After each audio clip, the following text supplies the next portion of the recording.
Oh, wait, you're still going. Oops, my bad. I like this film. Well, the documentary.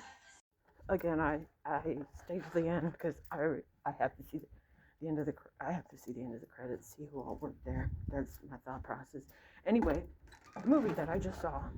Okay, the movie that I just saw was May Contain Asterisk My Life. Now, this is all dealing with allergies.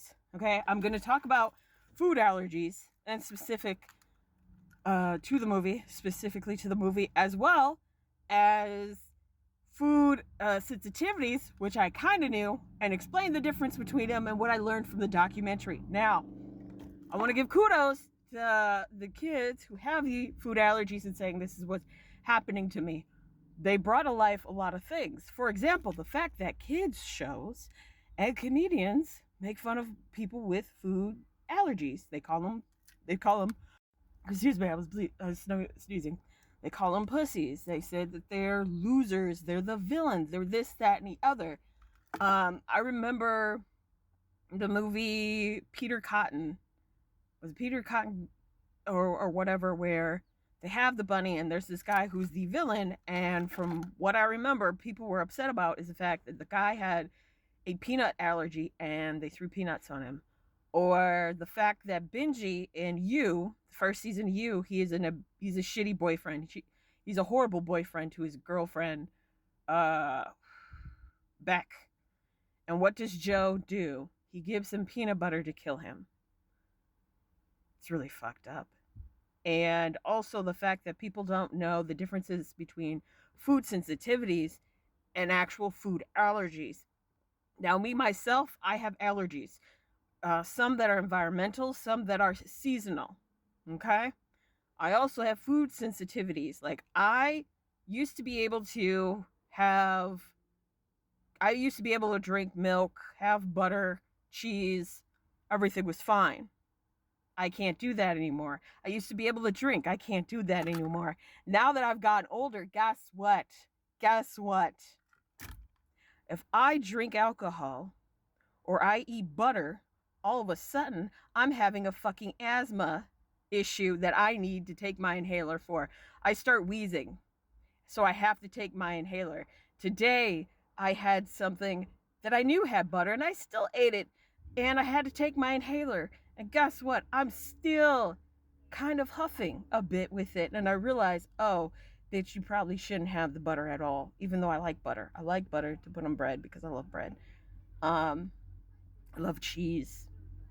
I have cheese in my refrigerator right now that technically I should not be eating. Or actuality, I definitely should not be eating because of the sensitivity that will mess with my lungs. Now, with food allergies, there's a whole bunch of them. There's dairy, then there's eggs. Some people say that eggs are dairy. No, no, no, baby.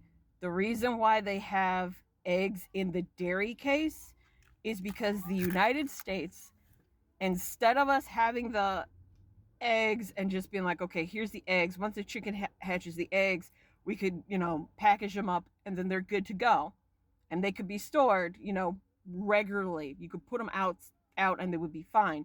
No, because we wash off the protective layer that they now have to be refrigerated. So that's why eggs are put into the dairy case. You didn't ask, but that was one of the things I was very interested in before I watched this documentary that I knew about, because people had talked about how they had an egg allergy and then somebody was like, oh, you can't have dairy. And they're like, no, I can have dairy. I can't have eggs. There's a difference. Also, I realize that a lot of people seem to think, oh, well, what's the worst that a little bit of dust can do?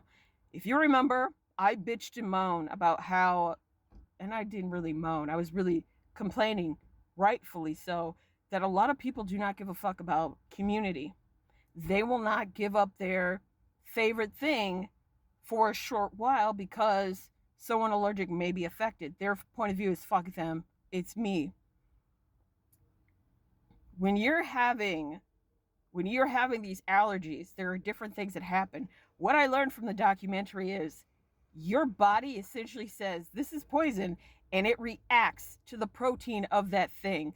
Peanuts, for example, dairy, for example, and it says, that motherfucker's evil. And then it starts fighting it. So you got antihistamines, which mean you might start wheezing. Your throat might start to close up because it thinks that it's an invader and it's trying to kill you.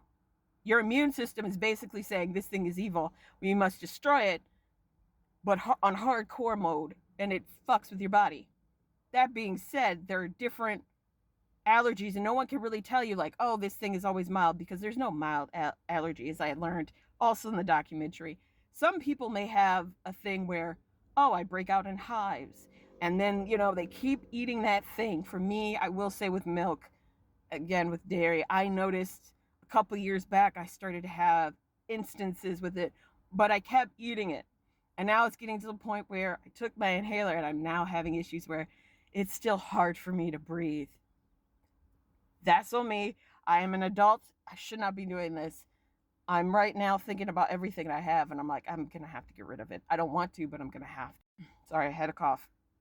The other thing is that with these allergies, you don't know what could happen because, like you said, it may be one time. And they showed this little movie where you had these kids, and I only remember one kid whose name is August because he is allergic to peanuts, and his character plays a kid that's allergic to peanuts. And in the movie, or in the little movie that they had inside the documentary, another child gives him peanuts without his permission or anything. And I just want to say kudos to the actor August, who played Zach with a CH, and then also to the little blonde boy. Kudos, because once he did the action that I'm going to be quiet on what happens. You have to watch a documentary. But his violence made me want to go and punch him in the throat. Like, that was, I hardcore was like, I'm going to kick his ass. Kick his fucking ass. And I was like, damn, this kid did a really great job of making me hate him. And even when he apologized to the kid's family or friends or whoever he apologized to, I'm trying to not say what happened, I still was like, fuck this kid. You should kick him in the dick. Then you could say you're almost even. Like, they did a great job. That's what I was trying to say. They did a great job. The actress Lydia, she did cool. The actress Audrey playing the best friend, be like, hey, don't do this. I read it more as she was in love with him. I realize now that her protectiveness of him was her being like, hey, you're my best friend. I don't want to lose my best friend, which I get now. Don't make fun of people if they have a food allergy. It's fucking weird if you do. You're an asshole.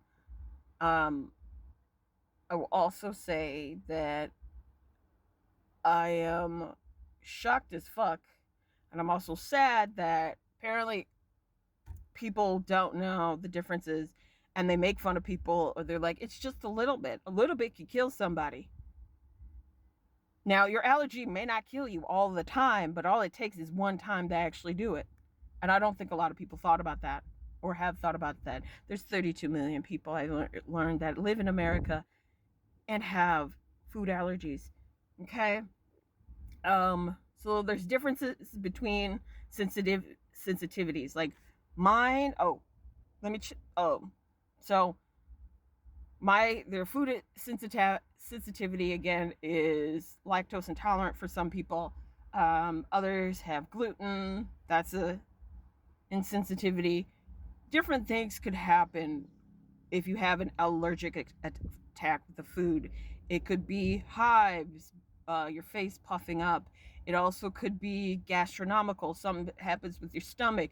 Could go cardio, as well as lungs or respiratory. There's something else I'm missing.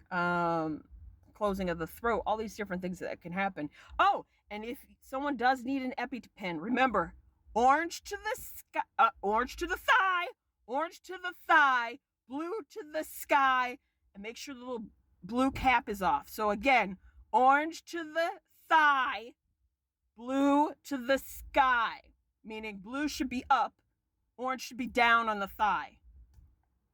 Okay, that's it. Or maybe it's not.